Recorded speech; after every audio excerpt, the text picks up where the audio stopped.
FM 96,9 MHz. Pendengar, Anda kembali di Sumba sore ini bersama saya Cantika Anjali di program Jaksa Menyapa yang akan berakhir pada pukul 17 waktu Indonesia Tengah. Baik, selamat sore pendengar, kita sudah bersama dengan narasumber kita pada sore hari ini. Selamat sore Bapak atau kakak ini Kak enaknya? Kakak aja. Kakak, oke. Silakan perkenalkan diri Kak. Terima kasih. Selamat sore, perkenalkan saya Putu Gede Aditya Ranta Putra, jaksa fungsional pada Kejaksaan Negeri Sumba Barat. Jadi sore ini saya bersama dengan Kakak Cantika bersama RRI Sumba akan menemani Anda dalam program Jaksa Menyapa dengan topik yang kali ini kita bawakan yaitu kenakalan remaja. Oke, baik. Baik, hari ini pendengar kita akan membahas tentang apa itu kenakalan remaja. Nah Kak, boleh jelaskan sedikit tidak Kak? Kenakalan remaja itu sebenarnya menurut mata dari kejaksaan itu seperti apa Kak? Silahkan. Kenakalan remaja itu ya yang seperti yang kita tahu, kenakalan remaja itu perilaku dari remaja yang dalam mungkin saat sekarang ini dia masih proses mencari jati diri. Mungkin seperti ya melakukan pembulian oleh teman-temannya, kadang-kadang juga melakukan kekerasan, ya kurang lebih seperti itu. Oke, baik. Sebenarnya faktor-faktor yang melatar belakangi maraknya kasus kenakalan khususnya di Sumba Barat ini seperti apa Kak? Kalau boleh tahu. Jadi kalau faktor-faktornya itu banyak dari lingkungan keluarga. Misalkan ada mungkin broken home di keluarganya, kemudian dari faktor pergaulan antar teman-temannya, lingkungan itu sangat berpengaruh oleh jadi ya seorang remaja itu dalam kehidupan sehari-harinya. Kemudian faktor pendidikan juga sangat berpengaruh. Kemudian yang di daerah Sumba ini mungkin faktor sosial ekonomi yang sangat riskan sehingga muncul kenakalan remaja. Oke, baik. Kenakalan remaja berarti mencuri juga termasuk kenakalan remaja ya Kak? Termasuk ya. Karena faktor ekonomi tadi Kak katakan. Bisa jadi. Oke, baik Kak. Menurut beberapa ahli kan seperti yang disebutkan ada banyak sekali pengertian hukum. Nah, menurut Kakak tuh hukum sendiri itu dibuat karena untuk tujuan apa saja Kak? Kalau tujuan hukum itu menurutnya pendapat saya ini ya. Itu yang pertama itu melindungi hak asasi manusia. Kemudian menciptakan ketertiban, ketentraman dan kenyamanan bagi masyarakat umum, kemudian memberikan rasa keadilan bagi masyarakat. Jadi yang selanjutnya mungkin terakhir itu jadi petunjuk dalam pergaulan, khususnya para remaja yang masih labil. Oke, baik Kak. Kalau berbicara tentang kasus kenakalan remaja, bagaimana sih Kejaksaan Negeri Sumba Barat menangani kasus kenakalan remaja? Apakah ada pendekatan tersendiri? Mungkin kalau dari kami khususnya kejaksaan, dalam hal ini Kejaksaan Negeri Sumba Barat, ada pendekatan namanya pendekatan restoratif. Jadi pendekatan ini berfokus pada memperbaiki hubungan antara pelaku dan korban. Mungkin yang pelaku ini dalam hal ini kalangan remaja ya. Nah kemudian dalam Undang-Undang Nomor 15 Tahun 2020 itu diatur juga tentang penghentian penuntutan berdasarkan adanya restoratif justice. Nah, dalam restoratif justice ini di pasal 5 itu diatur hal terkait syarat-syarat apa saja yang bisa menjadi tolak ukur atau patokan kita untuk menghentikan penuntutan berdasarkan restoratif justice. Yaitu yang pertama itu ada tersangka belum pernah dihukum atau belum pernah terkait dalam tindak pidana tertentu. Kemudian itu ancaman pidananya tidak lebih dari 5 tahun. Kemudian yang terakhir dendanya itu di bawah 2,5 juta rupiah. Oke, baik Kak. Kalau remaja tuh dari range umur berapa ke berapa kalau boleh tahu Kak? Remaja. Kalau di undang-undang diatur di bawah 18 tahun. Itu masih anak di bawah umur maksudnya. Kalau remaja mungkin di atas itu. Oke, baik. Baik Kak, kalau tujuan hukum sendiri kan itu untuk diciptakan untuk melindungi kepentingan manusia. Betul. Kepentingan seperti apa Kak? Kalau boleh dijelaskan biar pendengar semua tahu. Kepentingan manusia di sini dalam hal untuk hidup yang pertama yang paling penting. Jadi setiap orang tuh memiliki hak untuk hidup. Jadi hukum telah mengatur agar setiap orang tuh berhak untuk hidup. Cuman itu Kak. Oke, baik. Jenis-jenis kasus kenakalan remaja khususnya di Sumba Barat apakah sekarang semakin banyak atau memang baru-baru saja terjadi Kak? Apalagi di era digital seperti ini. Kalau kasus-kasus di Sumba Barat yang khususnya kenakalan remaja ini paling banyak yang terjadi tuh paling kasus seperti 170 penganiayaan, misalkan kemudian ada yang kasus pencurian, Yang beberapa yang saya tangani baru kurang lebih dari penganiayaan dan pencurian saja. Oh ya, kalau saat ini di Sumba Barat ya, Kak? Iya, Sumba Barat. Itu apakah remaja-remaja itu dihukum sampai masuk ke jeruji besi atau sampai di tahap seperti apa, Kak? Nah, itu orang tua dilibatkan atau bagaimana, Kak? Jadi kalau terkait apakah seorang remaja itu dihukum, dimasukkan penjara atau tidak, itu kembali lagi berdasarkan dari kasus yang dia buat. Itu kasuistis dia. Jadi misalkan memang dia melakukan tindak pidana misal kekerasan atau penganiayaan, itu setelah di polisi pasti dilakukan penahanan. Kecuali ada hal-hal tertentu yang menjadi pertimbangan dari pihak kepolisian untuk tidak menahan si pelaku. Oke, baik. Berarti banyak faktor yang dilibatkan, Kak. Iya, betul. Baik, Kak. Kalau misalnya untuk mencegah kenakalan remaja ini sendiri pada era digitalisasi, apa yang dilakukan oleh Kejaksaan Negeri itu sendiri, Kak?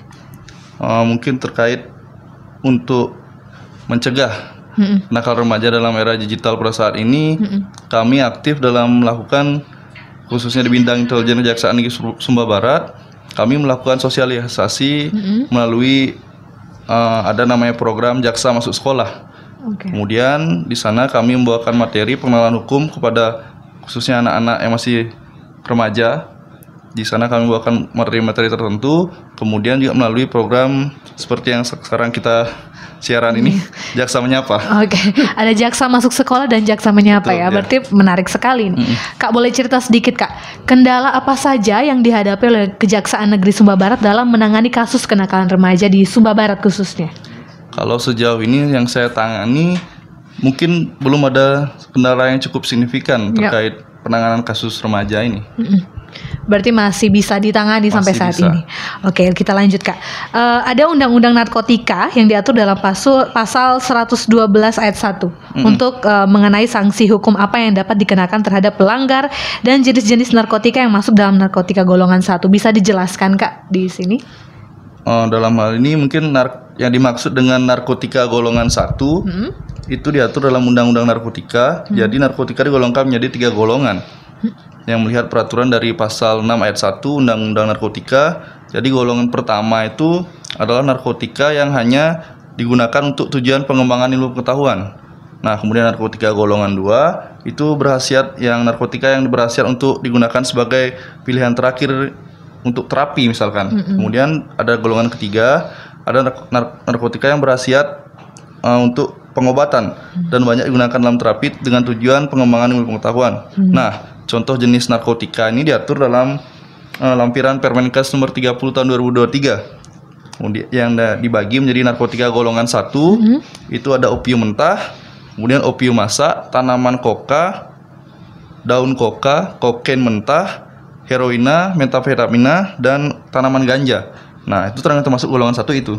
Oke. Berarti beda-beda ya, Kak, kalau hukuman tergantung narkotika jenis apa yang digunakan? Betul, iya. Oke, baik, Kak.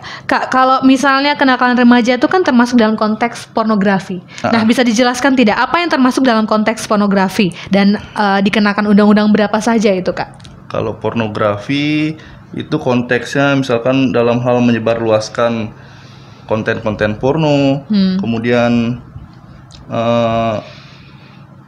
penyebaran, melakukan perekaman, habis itu terkait dengan pokoknya intinya penyebar luasan konten yang tidak dapat harusnya dipublikasikan ke publik, dia konten pornografi seperti itu.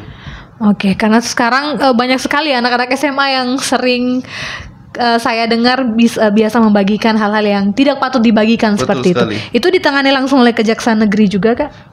Iya, itu tergantung dari kita laporan polisi. Jika ada laporan polisi yang sudah ditindaklanjuti oleh kepolisian, kemudian mereka mengirimkan SPDP ke kejaksaan. Setelah ditelaah oleh kepolisian bisa naik ke kejaksaan, baru kita bertugas untuk melanjutkan perkara itu. Ya, betul. Baik, berarti mekanismenya harus dari polisi dulu baru ke kejaksaan, dari polisi, ya? Betul. Tidak bisa langsung ke kejaksaan. Iya.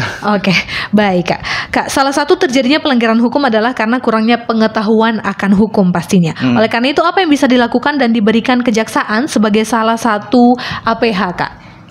Terkait hukum ya? Iya, terkait hukum. Terkait hukum ini kita seperti yang saya sampaikan tadi, kita berusaha mengenalkan hukum kepada remaja sejak dini. Itu jadi kita aktif sekali melakukan sosialisasi, khususnya pada daerah wilayah hukum kita di sini Kejaksaan Negeri Sumba Barat.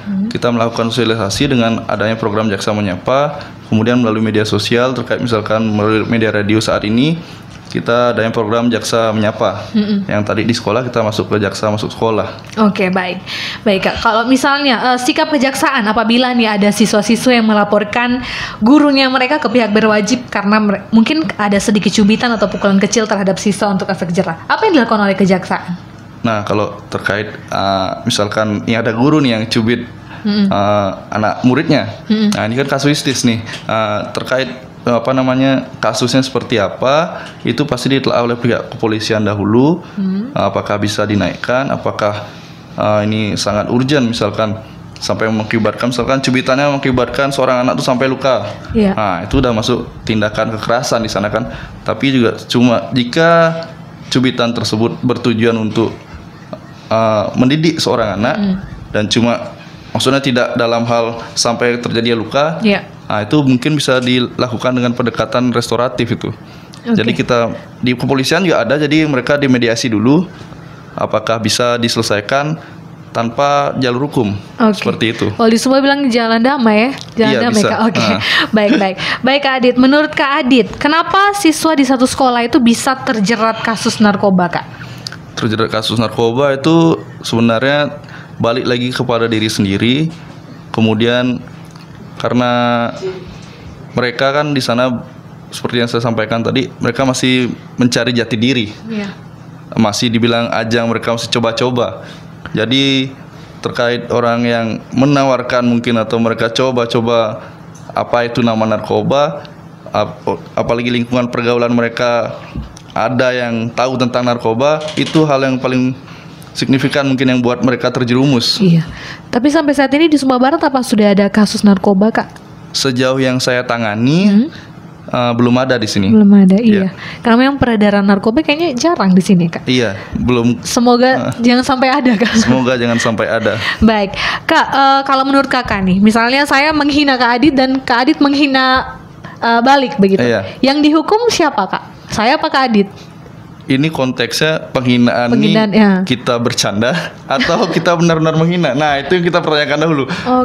Jadi kalau cuma kita bercanda saling hina kan biasa, antara teman atau sahabat saling hina tidak masalah. Tapi kalau penghinaan itu sudah menyerang pribadi seseorang sampai mereka ada merasa dirugikan, itu mereka bisa menjadikannya laporan kemudian ditindaklanjuti. Tapi balik lagi hal tersebut kan masih bisa ditangani dengan mediasi dulu.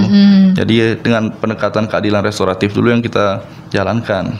Baik. Misalnya kalau di sekolah ditangani di sekolah dulu, kalau sampai tidak bisa baru kepolisian, naik ke jenjang paling atas. Baik, Kak.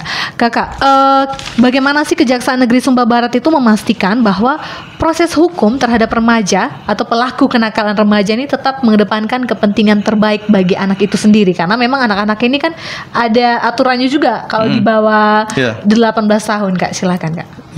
Jadi terkait dengan kasus anak ya, dibilang sini ya. Jadi dengan pertama itu yang kita lakukan dengan penggunaan inisial. Jadi karena misalkan nama seorang anak ini tidak kita publish menggunakan inisial, misalkan AB atau CD. Nah, dalam dokumen atau hukum atau laporan identitas remaja atau anak itu dilindungi dengan menggunakan inisial dari nama lengkapnya. Kemudian kita juga membatasi akses, dalam hal ini akses informasi tentang kasus yang menimpa anak tersebut. Jadi kita serahkan informasi itu cuma pada pihak-pihak yang berkepentingan langsung dalam penanganan kasus tersebut. Tidak disebar ya, Kak. Jadi tetap menjaga nama baik anak itu. Ada program pembinaan khusus tidak, Kak, untuk remaja pelaku kenakalan remaja yang telah menyelesaikan proses hukum? Jadi setelah dihukum apakah ada pembinaan khusus dari kejaksaan?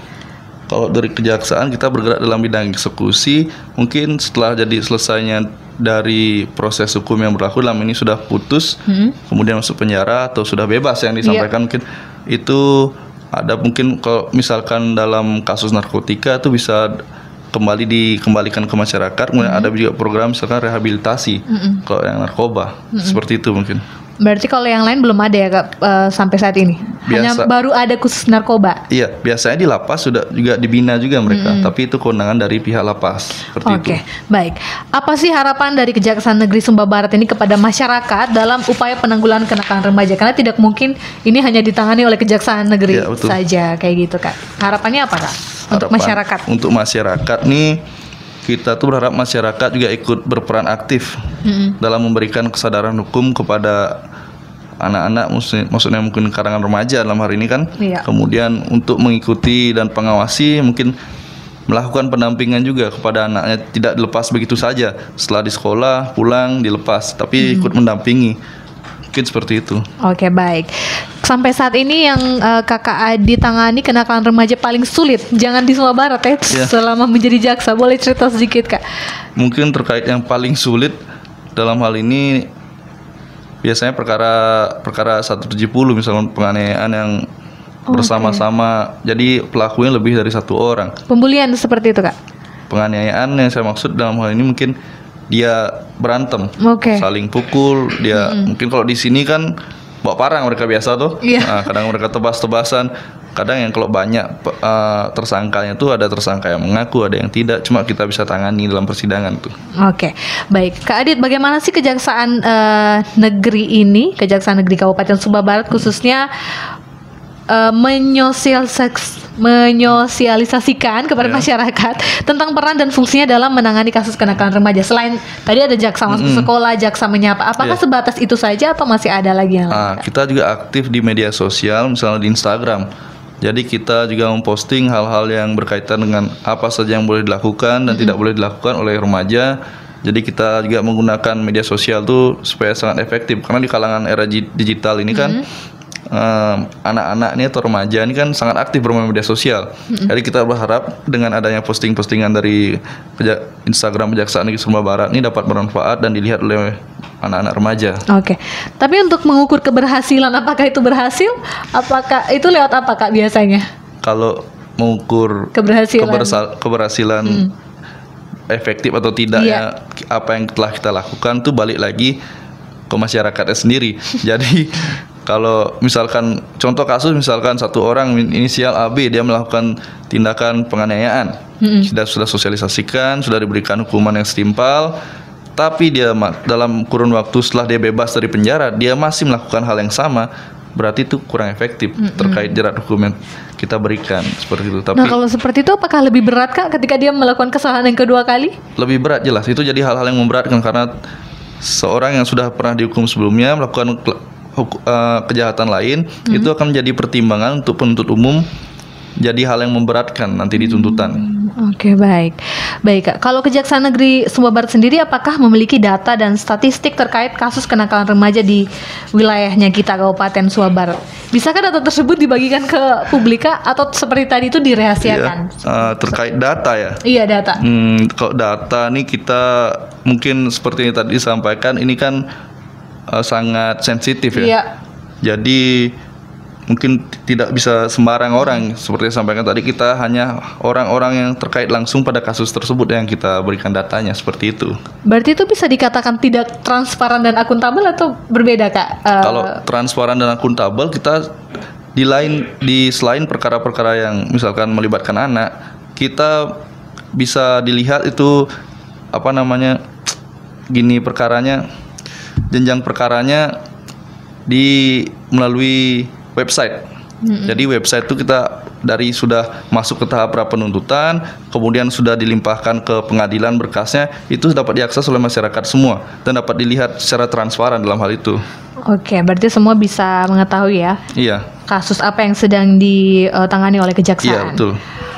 Kalau dari kejaksaan sendiri, apakah memiliki kanal khusus atau untuk pengaduan masyarakat terkait kasus khususnya kenakalan remaja?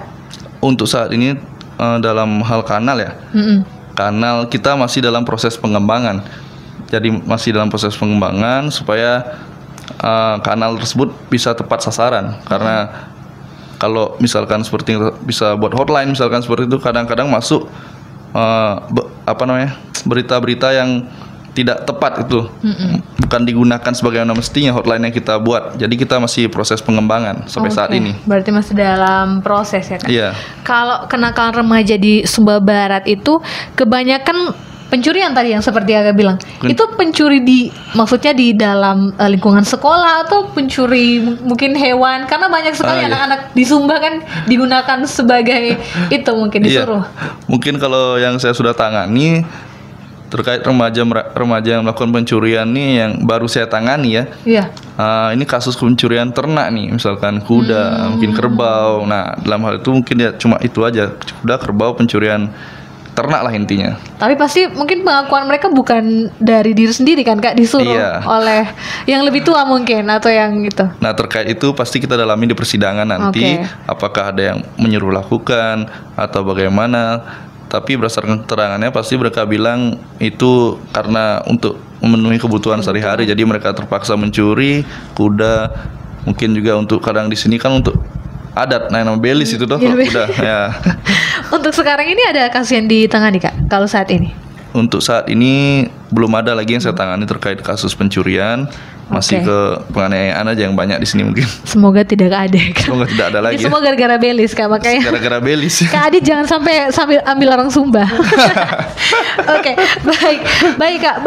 Bagaimana sih Kejaksaan Negeri Sumba Barat itu melindungi identitas remaja pelaku kenakalan remaja selama proses hukum itu berlangsung? Karena kadang-kadang kita dari mulut ke mulut, apalagi katanya Sumba ini kecil Kak. Jadi gampang sekali kita mengetahui masalah yang terjadi. Silakan Kak. Nah, itu kan tadi sudah sama juga seperti yang saya sampaikan tadi dengan menggunakan inisial sama dengan kita hanya pihak-pihak terkait saja yang kita bolehkan untuk ikut masuk ke dalam kasus tersebut. Dalam tanda kutip mereka tetap juga harus didampingi oleh orang tuanya. Mungkin orang tua jika tidak ada orang tua boleh walinya yang mendampingi seperti itu. Oke. Kalau peran Kejaksaan Negeri Sumba Barat sendiri untuk para remaja agar terhindar dari kenakalan remaja?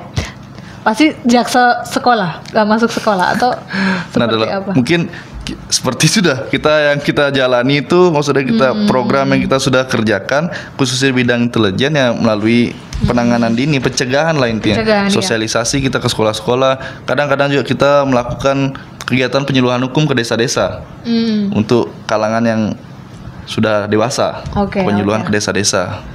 Oke, berarti memang sudah dilakukan. Ini Jaksa Menyapa ini baru apa sudah dilakukan sebelum-sebelumnya? Jaksa Menyapa ini memang program kejaksaan yang dari sudah sebelum-sebelumnya juga sudah ada. Cuma kita kadang-kadang dalam 1 tahun tuh melakukan Jaksa Menyapa itu programnya hanya pada 3 atau 4 sekolah.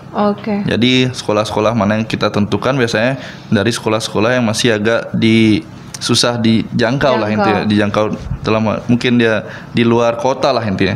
Jadi sekolah-sekolah tertentu yang ada di luar kota kita ke sana melakukan sosialisasi.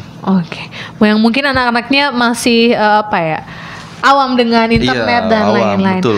Baik pendengar, kita masih akan membahas tentang kenakalan remaja di program Jaksa Menyapa setelah yang satu ini. RRI Digital dengan tampilan baru, berbagai konten kolaborasi dari berbagai program nasional, termasuk siaran visual langsung, siaran radio langsung, daftar putar musik, podcast, berita video, dan berbagai fitur interaksi pengguna dalam permainan. Berbagai konten menarik seperti suka, komentar, dan berbagi, serta obrolan langsung dengan penyiar dan pengguna. Pesan langsung dan fasilitas obrolan pribadi antara pengguna aplikasi juga tersedia. RRI Digital tersedia di Google Store dan App Store. RRI Digital.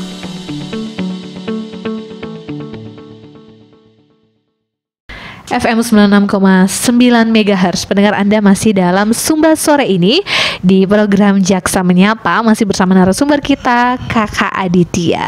Baik, kita lanjut Kak. Kak, bagaimana sih Kejaksaan Negeri Sumba Barat itu menangani kasus kenakalan remaja yang melibatkan anak di bawah umur, Kak?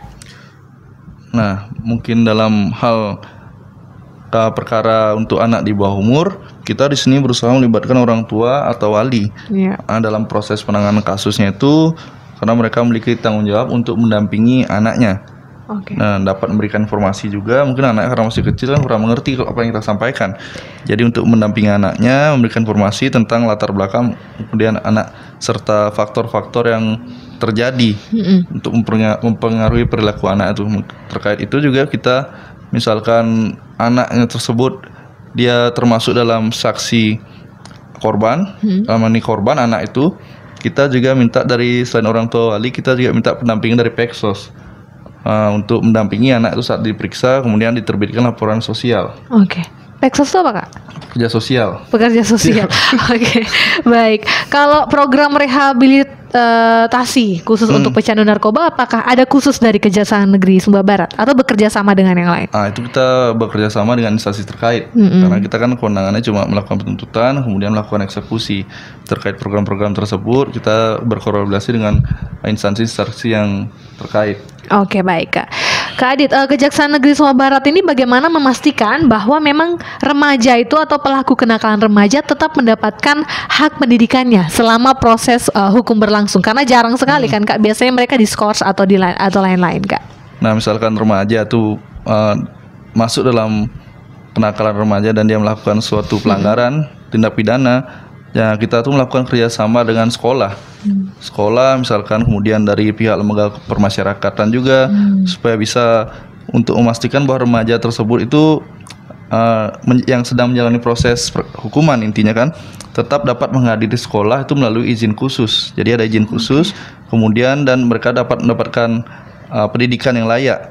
Ini bisa mencakup jadi misalkan diatur jadwal khususnya, misalkan ada ujian itu kita minta ke misalkan masih dalam tahanan kita, anaknya itu kita minta izin ntar pengeluaran sebentar atau minta dari lembaga permasyarakatan untuk mengizinkan gurunya datang ke lapas, supaya bisa mengikuti ujian, ataukah kita bisa juga minta penetapan ke hakim untuk mengeluarkan anak itu sebentar, misalkan 1 kali 24 jam dengan konteks itu harus ditemani atau dikawal oleh pihak kejaksaan juga. Tapi itu terbatas juga waktu, misalkan satu hari harus sudah balik lagi ke lapas gitu. Tidak bebas seperti itu ya, Kak. Ya. Tapi pendengar bukan berarti kita bebas mau melakukan kenakalan remaja ya, karena sudah mendengar masih bisa sekolah dan lain-lain.